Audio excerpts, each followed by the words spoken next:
ॐ अज्ञानतिमिरान्धस्य ज्ञानाञ्जनशलाकया चक्षुरुन्मीलितं येन तस्मै श्रीगुरुवे नमः। मूकं करोति वाचालं पङ्गुं लङ्घयते गिरिं यत्कृपातमहं वन्दे परमानन्दमाधवं। तप्तकाञ्चन गौराङ्गी राधे वृन्दावनेश्वरी वृषभानुसुते देवी प्रणमामि हरिप्रियम्। वाञ्छाकल्पतरुभ्यश्च कृपा सिन्धुभ्य एव च पतितानां पावनेभ्यो वैष्णवेभ्यो नमो नमः। हरे कृष्ण कृष्ण कृष्ण हरे हरे, हरे राम राम राम हरे हरे।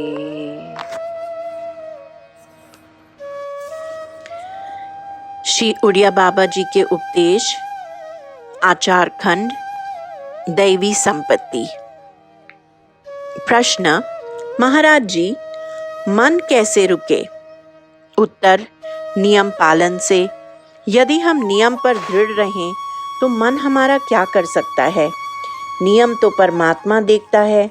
हम लोग नियम पर दृढ़ नहीं रहते, इसी से हमारे देश की दुर्दशा हो गई है।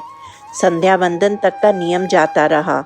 भजन करने के लिए नियम की बड़ी आवश्यकता है। प्रश्न, महाराज जी, क्रोध कैसे दूर हो? उत्तर, कोशिश करो। खुर्जा में एक भक्त केदारनाथ थे। एक दिन कारणवश उन्हें अपने नौकर पर क्रोध आ गया, किंतु पीछे से वो बहुत पछताए और उन्होंने रात को ही जाकर उससे क्षमा मांगी। एक दिन एक साधु उनके यहाँ आए और उनसे भिक्षा को कहा। भक्त ने आसन बिछाकर उन्हें बड़े प्रेम से भिक्षा करने के लिए बैठाया। जब वे भिक्षा कर रहे थे तो उनके मना करने पर भी भक्त ने प्रेमवश एक चम्मच खीर और परोस दी। इस पर साधु ने उनके मुंह पर एक तमाचा जड़ दिया। तथापि भक्त जी शांत रहे और दूसरे दिन स्वयं उनके पास जाकर कहा, आज भी मेरे ही यहाँ भिक्षा करने की कृपा करें। प्रश्न, यदि कोई अपने ऊपर अत्याचार करे तो? उत्तर, अपने ऊपर अत्याचार होने पर भी सहन करे, तभी तो सहन शक्ति समझनी चाहिए। अंतर्यामी की प्रेरणा के बिना तो कुछ भी नहीं होता। इसलिए यदि कोई हमारा अपमान करता है तो उसे भी अंतर्यामी की प्रेरणा ही समझना चाहिए। केवल चुप हो जाना ही सहनशीलता नहीं है, बल्कि हृदय में भी प्रसन्नता रहनी चाहिए। जो अत्यंत सहनशील है वही ज्ञानी है। सबकी गाली और निंदा सहन करें और ऐसा समझें कि फूल बरस रहे हैं। दो महात्मा थे, वे कहीं जा रहे थे। रास्ते में एक बाग पड़ा। उसके आम किसी ने तोड़ लिए थे। माली ने जब उन्हें बाग के आगे से जाते देखा तो उन्हीं को चोर समझा, अतः उसने दोनों को खूब पीटा। महात्मा शांतिपूर्वक सब सहते रहे। यही सच्ची साधुता है। प्रश्न, राग द्वेष की वृद्धि कैसे होती है और इनकी निशेष निवृत्ति किस प्रकार हो सकती है? उत्तर, यदि संक्षेप में कहा जाए तो राग द्वेष की वृद्धि अज्ञान या मूर्खता से ही होती है। अविचार ही इन दोषों का मूल है। उसके साथ राग द्वेष युक्त व्यक्तियों का संग अथवा राग द्वेष पूर्ण साहित्य का अध्ययन हो तो इनकी उत्तरोत्तर वृद्धि होने लगती है। जिस व्यक्ति के प्रति राग हो उसकी प्रशंसा और जिससे द्वेष हो उसकी निंदा करने या सुनने से भी यह बढ़ते रहते हैं। इनकी निवृत्ति विचार से ही हो सकती है। इनके सिवा निम्नलिखित साधनों से भी इनकी शिथिलता आ जाती है। पहला, अपने प्रति राग द्वेष रखने वाले व्यक्तियों से उदासीन वृत्ति रखी जाए। दूसरा, वैराग्यवान पुरुषों का संग हो तथा विरक्तों के प्रति हृदय में आदर हो। तीसरा, हृदय में यथासंभव दैवी संपत्ति के भावों की वृद्धि हो जाए। चौथा, पुण्यवानों के प्रति मैत्री, पापियों के प्रति उपेक्षा, सुखी लोगों को देखकर प्रसन्नता और दुखियों के प्रति करुणा का भाव रखा जाए। पांचवा, सर्वे भवन्तु सुखिनः, सर्वे सन्तु निरामया, सर्वे भद्राणि पश्यन्तु, माँ कश्चित् दुःखमाप्नुयात्। इस श्लोक के अर्थ पर दृष्टि रखी जाए। सब लोग सुखी हों, सब निरोग हों, सब शुभ का दर्शन करें और किसी को भी दुख प्राप्त न हो। छठा, राग द्वेष रहित पुरुषों का संग और राग द्वेष के भावों से शून्य ग्रंथों का स्वाध्याय किया जाए। सातवां, राग द्वेष रहित होना ही मेरा धर्म है, ऐसा दृढ़ संकल्प रखा जाए। आठवां, अपनी आवश्यकताओं को यथासंभव कम किया जाए। नवां, असंगो हम ऐसी धारणा रखी जाए। 10वां, भगवत भक्ति के द्वारा हृदय को भर दिया जाए, जिससे संसार या सांसारिक पुरुषों का चिंतन करने के लिए अवकाश ही ना रहे। राग द्वेष की निशेष निवृत्ति तो ज्ञान निष्ठा से ही होती है। जिनकी स्थिति 5वीं, 6ठी या 7वीं भूमिका में है, उनके हृदय में राग द्वेष का सर्वथा अभाव हो जाता है। चतुर्थ भूमिका वाले के लिए भी यह आभास मात्र या केवल प्रातीतिक रहते हैं। उसके लिए ये दुख के कारण नहीं होते। इसके सिवा दूसरी बात यह है कि राग द्वेष प्रायः कार्य पर दृष्टि रखने से ही होती है। यदि कारण दृष्टि रहे तो राग द्वेष नहीं हो सकता, क्योंकि सबका मूल कारण तो एकमात्र शुद्ध सत्वमय भगवान ही है। यदि उस पर दृष्टि रहेगी तो राग द्वेष का निमित्त ही क्या रहेगा। प्रश्न, दोष अपने प्रयत्न से दूर होंगे या भगवत कृपा से? उत्तर, सत्य अच्छा है और झूठ बुरा है, यह बात सभी जानते हैं, फिर भी ऐसी धारणा नहीं बनती। इसका क्या कारण है? बात यह है कि पहले संकल्प होता है, फिर लगन लगती है, और जिस कार्य की लगन लग जाती है वह पूरा हो ही जाता है। यह लगन लगना ही भगवत कृपा है। अतः तुम दोनों को निर्मूल करने का संकल्प बनाए रखो, फिर भगवत कृपा हो ही जाएगी। प्रश्न, सत्य क्या है? उत्तर, सत्य भगवान ही है। इस सत्य रूप भगवान की प्राप्ति सत्य रूप साधन से ही होती है। नित्य ही सत्य है और निस्वार्थता ही नित्यता एवं अहिंसा है। स्वार्थ अनित्य होता है और वही हिंसा भी है। इसका साधन एक ही है और उसी से सारी दैवी संपत्ति आ जाती है। वह यह कि ऐसा भाषण हो जिससे किसी का चित्त न दुखे, बोलते बोलते सारे अवगुण रह जाएं और उनसे छूटने का उपदेश भी कर दें, किंतु ऐसी शैली से कहे कि उससे किसी के चित्त को दुख न हो। प्रश्न, निंदा स्तुति को सहन करने का प्रधान साधन क्या है? उत्तर, जब किसी वस्तु में अनन्य प्रेम हो जाता है तब सारे दोष स्वयं दूर हो जाते हैं। उस समय निंदा स्तुति की भी कोई परवाह नहीं रहती। प्रश्न, निष्काम और सकाम दोनों प्रकार के कर्म कामना पूर्वक ही होते हैं, फिर इनमें भेद क्या है? उत्तर, जो कर्म ईश्वर प्राप्ति की कामना से किया जाता है उसे निष्काम कहते हैं, और जो ऐहिक या लौकिक कामना से होती है उसे सकाम कहा जाता है। पूर्व वायु और पश्चिम वायु दोनों ही वायु हैं, परंतु उनमें से एक बादल को पैदा करती है और दूसरी उसे काट देती है। इसी प्रकार यद्यपि सकाम और निष्काम दोनों ही कर्म हैं, तो भी इनमें से एक तो कर्म को काटने वाला है और दूसरा कर्म को बढ़ाने वाला है। ज्ञानी और भक्त दोनों में ही दैवी संपत्ति की आवश्यकता है। दैवी संपत्ति के बिना ज्ञान और कर्म दोनों ही व्यर्थ हैं। योग वशिष्ठ में एक ज्ञानी राक्षसी का वृत्तांत है। वह ज्ञानी होते हुए भी बहुत से जीवों को भक्षण कर जाती थी। ऐसे ज्ञान से क्या लाभ? दैवी संपत्ति के बिना न ज्ञान शोभा पाता है न भक्ति। इसलिए श्री गीता जी में कहा है, दैवी संपद्य विमोक्षाय। दूसरा, दैवी संपत्ति मुख्यतः 4 बातों में आ जाती है। पहली दया, दूसरा कोमलता, तीसरा बुरे कर्मों में लज्जा और चौथा मन की चंचलता का अभाव। 9वां, दया का स्वरूप सबका कल्याण चाहना है। सर्वे भवन्तु सुखिनः, सर्वे सन्तु निरामया, सर्वे भद्राणि पश्यन्तु, मा कश्चित् दुःखमाप्नुयात्। दूसरा, कठोर वचन या कठोर भाषण का न होना।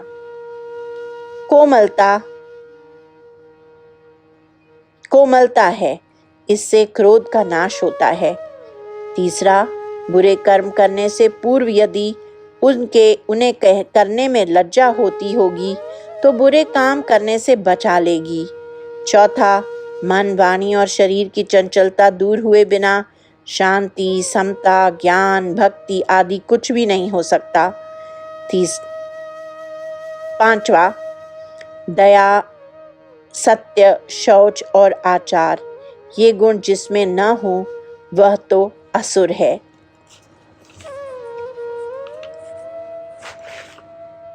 विपत्ति के हृदय में दृढ़ रखना चाहिए तथा धैर्य और साहस कभी नहीं खोना चाहिए।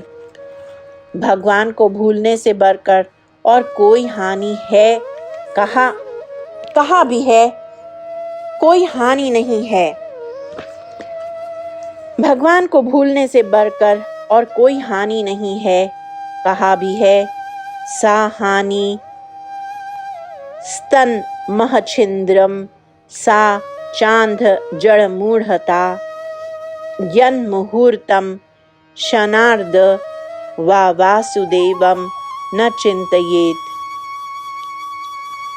राग और द्वेष, इनमें विशेष रूप से द्वेष की निवृत्ति करनी चाहिए। श्रीमद् भागवत के महात्म्य में ये 2 श्लोक बहुत उपदेशप्रद हैं। देहे स्थित मानसा रुधिरे मीमतिम त्यज्य त्वं, जाया सुतादिषु सदा ममता विमुञ्च। पश्यानिशं जगदिदं क्षणभङ्गनिष्ठं, वैराग्य राग रसिको भव भक्ति निष्ठः। धर्मं भजस्व सततं, त्यज लोक धर्मान्, सेवस्य साधु पुरुषाञ्जहि काम तृष्णाम्।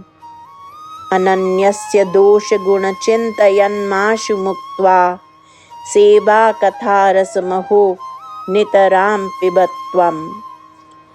अस्थि, मांस और रुधिर से भरे हुए इस देह में अभिमान छोड़ दो। स्त्री पुत्र आदि की ममता को सर्वथा त्याग कर दो। यह जगत क्षणभंगुर है, ऐसा निरंतर विचार करो। वैराग्य के रसिक बनो और भक्ति निष्ठ हो जाओ। निरंतर धर्म का सेवन करो, लौकिक धर्मों को त्याग दो। साधु पुरुषों की सेवा करो और विषयों की तृष्णा त्याग दो तथा तुरंत ही दूसरों के गुण दोषों का चिंतन छोड़कर भगवत सेवा कथा रस को भरपेट पान करो। हिंसा, परस्त्री, परधन और निंदा, ये जिसमें नहीं है वही भगवान को प्राप्त कर सकता है। जो विद्वान वाणी, मन, क्रोध, हिंसा, उदर और उपस्थ के वेग को सहन कर लेता है तथा जिस पर निंदा का भी कोई प्रभाव नहीं पड़ता, वही दैवी संपत्तिवान है। वाचो वेगम, मनसः क्रोध वेगम, हिंसा वेगम, उदरपस्थ वेगम, एतान वेगान सहते यस्तु विद्वान, निंदा चास्य हृदयम न नोपहन्यात्। यदि तुम सत्यवादी और ममता शून्य हो तो तुम्हारा कोई क्या बिगाड़ सकता है। हमें अपने धर्म में तत्पर रहना चाहिए। संसार चाहे नित्य हो या अनित्य, धर्म नित्य है, अतः धर्म का पालन करना चाहिए। हमें जो श्रुति स्मृति की आज्ञा है वही कर्म धर्म है तथा शास्त्र विरुद्ध कर्म पाप है। जिसमें देवी संपत्ति है वही भगवान का भजन कर सकता है। बिना दैवी संपत्ति धारण किए भगवान का यथार्थ भजन बहुत कठिन है, अतः भजन के साथ दैवी संपत्ति धारण करना अत्यंत आवश्यक है। श्री भगवान भी कहते हैं, महात्मानस्तु मां पार्थ दैवीं प्रकृतिमाश्रितः भजन्त्य अनन्य मनसो ज्ञात्वा भूतादिम अव्ययम्। दैवी प्रकृति का आश्रय लेने वाले महात्मा लोग मुझे समस्त भूतों का अविनाशी कारण जानकर अनन्य चित्त से मेरा भजन करते हैं। जो लोग रात दिन पाप करते हैं वे जिंदे ही मरे हुए हैं। दोषों का चिंतन करते करते दोष रहित बन जाता है, दोष दृष्टि बन जाती है। यही सबसे बड़ा दोष है। जो औरों के दोष देखते रहते हैं उनके पास नहीं बैठना चाहिए और न ऐसी पुस्तकें ही पढ़नी चाहिए। यूं तो दोष और गुण दोनों की ही उपेक्षा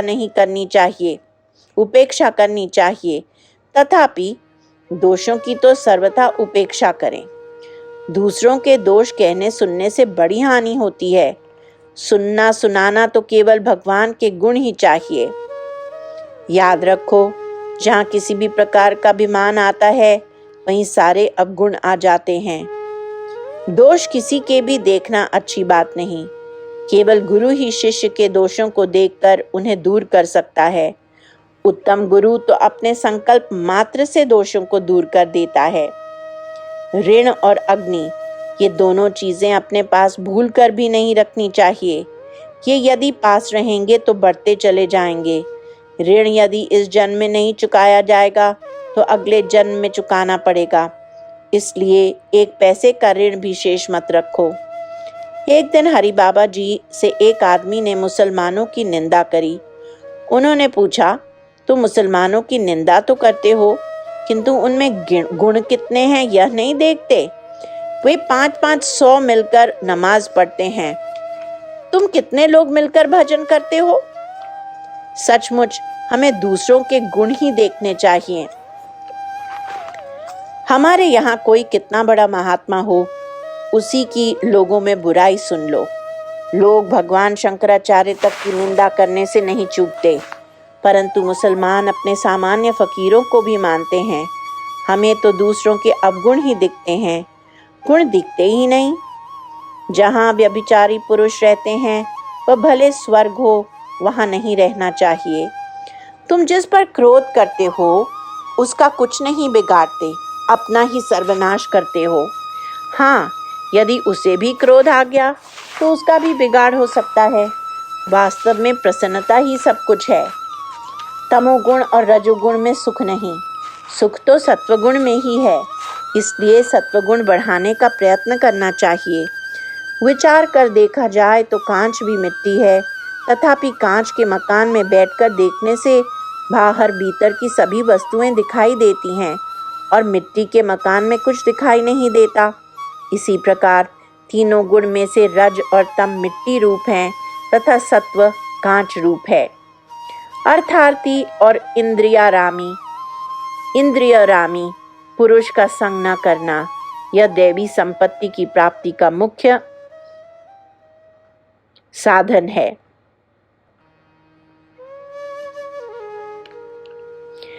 चित्त में जब सत्वगुण होता है तब उस पर सहज ही में भक्ति का रंग चढ़ जाता है। कठोर चित्त तो मलिन होता है, उस पर कोई रंग नहीं चढ़ता। चित्त नाम जप सेवा और ध्यान से पिघलता है।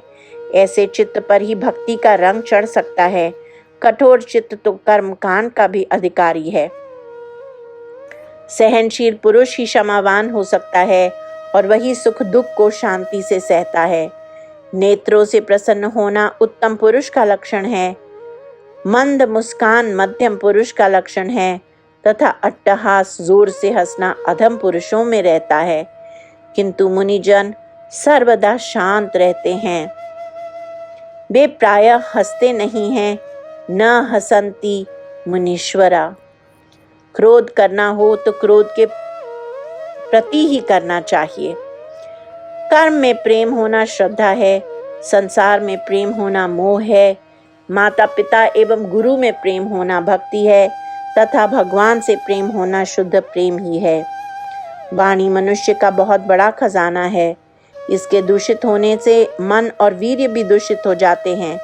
वाणी का संयम होने पर ही ब्रह्मचर्य का पालन हो सकता है और इसी से चित्त की एकाग्रता तथा मौन का भी पालन होता है। अतः प्रत्येक साधक को अपनी वाणी पर पूरा पूरा ध्यान रखना चाहिए। जितना पाप वाणी दूषित होने से होता है उतना और किसी प्रकार नहीं होता। शरीर और मन से भी वाणी के बराबर पाप नहीं बन सकता। अतः वाणी के दोष से सर्वदा बचना चाहिए। मिथ्या भाषण का अभ्यास करने से वाणी का संयम हो जा सकता है और उससे मनुष्य का कल्याण हो सकता है। संयमशील पुरुषों को इन 8 नियमों का पालन करना चाहिए।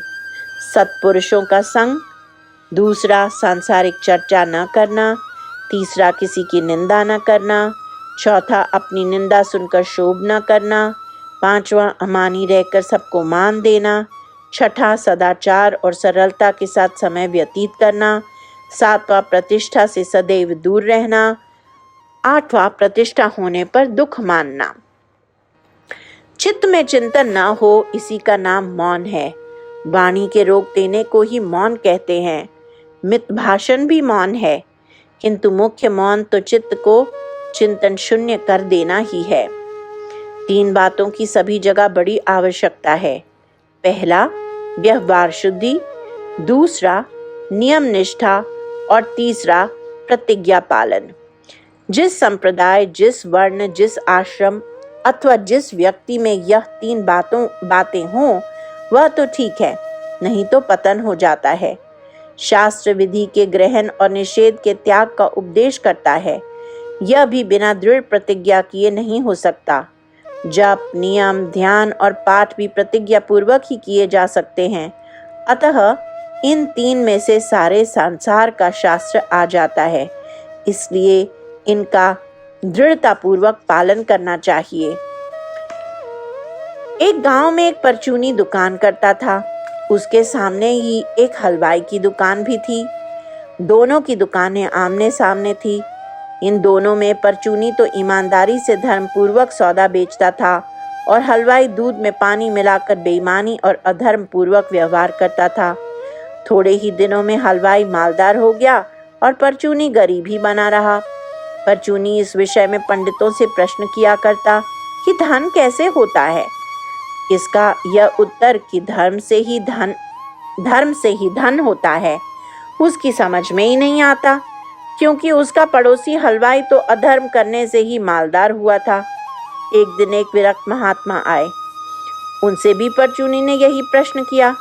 महात्मा चुप हो गए और वही कह रहने लगे। कुछ दिन पीछे बोले, तुम गंगा स्नान को चलो। वहां पहुंचकर महात्मा ने गंगा किनारे एक गड्ढा आदमी की ऊंचाई से गहरा तैयार कराया और परचूनी से उसके भीतर खड़े होने को कहा। उसके खड़े हो जाने पर वे दूसरे आदमियों द्वारा उस गड्ढे में जल डलवाने लगे। 100-200 घड़ा जल डालने पर परचूनी की गर्दन तक जल आ गया। इस पर परचूनी बोला कि अब यदि 2-4 घड़े और डलवाएं तो मैं डूबकर मर जाऊंगा। महात्मा बोले, यदि 100 घड़ा पानी डालने से तू नहीं मरा तो अब 2-4 घड़े डलवाने से कैसे मर जाएगा। देखो, इस जल की तरह जब तक पाप मनुष्य के कंठ तक रहता है तब तक पता नहीं चलता। जब आगे बढ़ता है और दम घुटने लगता है तभी उसका दुष्परिणाम जान पड़ता है। इसी प्रकार जब अधर्मोपार्जित संपत्ति को चोर चुरा लेते हैं, अग्नि भस्म कर देती है अथवा रोग या मुकद्दमेबाजी समाप्त कर देती है, तभी उसका दुष्परिणाम मालूम होता है। वास्तव में तो धर्म से ही धन की रक्षा होती है। गुण दोष संसारी पुरुष ही देख सकता है। साधन करने वाला सिद्ध पुरुष दोनों ही गुण दोष नहीं देख सकते, क्योंकि साधक को तो अपने साधन से अवकाश नहीं होता और सिद्ध पुरुष को अपने इष्ट के अतिरिक्त और कुछ प्रतीत ही नहीं होता। फिर उसकी दृष्टि में गुण दोष कहाँ से आवें। जहाँ कहीं विवाद खड़ा होने की संभावना हो वहाँ मौन हो जाना चाहिए। संसार में भिन्न भिन्न क्रियाएं होती हैं, पर ध्यान नहीं देना चाहिए। समझना चाहिए कि यह संसार भगवान का नाटक है। इसमें कहीं यज्ञ दान आदि पुण्य कर्म हो रहे हैं तो कहीं गौवध जैसा घोर कर्म भी होता है। साधक को तो दोनों अवस्थाओं में शांत रहना चाहिए। इसे भगवान का नाटक समझकर एक जगह राग और दूसरी जगह द्वेष नहीं करना चाहिए। परमार्थ मार्ग में तो सम्मान भाव रखना ही मुख्य है। यदि तुम्हारी कोई उपेक्षा करे अथवा तुमसे कड़ा बोले तो तुम उत्तर मत दो। ऐसा करने से तुम्हारा चिड़चिड़ापन जाता रहेगा। वाणी के संयम से तप की वृद्धि होती है और जिसका तप बढ़ जाता है उसे फिर विशेष सांसारिक प्रवृत्ति का झंझट नहीं रहता। तप के प्रभाव से स्वयं ही उसका सब काम होता रहता है। शांति प्राप्ति के 4 साधन हैं: क्षमा, दान, सत्य और अहिंसा। धर्म प्राप्ति के 4 साधन हैं: तप, शौच, दया और सत्य। बाह्य और अंतर्भेद से 2 प्रकार का शौच है। इसमें बाह्य शौच मृतिका का और जल आदि से होता है। आंतर शौच के अनेक साधन हैं। राग द्वेष के त्याग से अंतःकरण की शुद्धि, मिथ्या भाषण के त्याग से मुख की शुद्धि, परा अन्न के त्याग से जिह्वा की शुद्धि, प्रतिग्रह के त्याग से हाथों की शुद्धि, विहित ब्रह्मचर्य के पालन से कच्छ शुद्धि, धर्मानुकूल धनोपार्जन से धन की शुद्धि और विहित आचरण से कर्म की शुद्धि होती है। ये 5 धर्म अत्यंत महत्वपूर्ण हैं। पहला, सत्य से बढ़कर कोई धर्म नहीं है। दूसरा, मौन से बढ़कर कोई तप नहीं है। तीसरा, जप से बढ़कर कोई यज्ञ नहीं है। चौथा, विचार से बढ़कर कोई ज्ञान नहीं है। पांचवा, त्याग से बढ़कर कोई सुख नहीं है। 4 जगह व्यवहारिक बातें नहीं करनी चाहिए: श्मशान में शव का दाह करते समय, दूसरा, बीमार के पास, तीसरा, भगवान के मंदिर में और चौथा, महात्मा के पास। ओम सर्वे भवन्तु सुखिनः, सर्वे सन्तु निरामया, सर्वे भद्राणि पश्यन्तु, मा कश्चित् दुःखभाग् भवेत्। ओम शांतिः शांतिः शांतिः। हरिः ओम। हरे कृष्ण कृष्ण कृष्ण हरे हरे, हरे राम राम राम हरे हरे, हरे कृष्ण कृष्ण कृष्ण हरे हरे, हरे राम राम राम हरे हरे, हरे कृष्ण कृष्ण कृष्ण हरे हरे, हरे राम राम राम हरे हरे, हरे कृष्ण कृष्ण कृष्ण हरे हरे। ओम श्री कृष्णाय अर्पणम् अस्तु।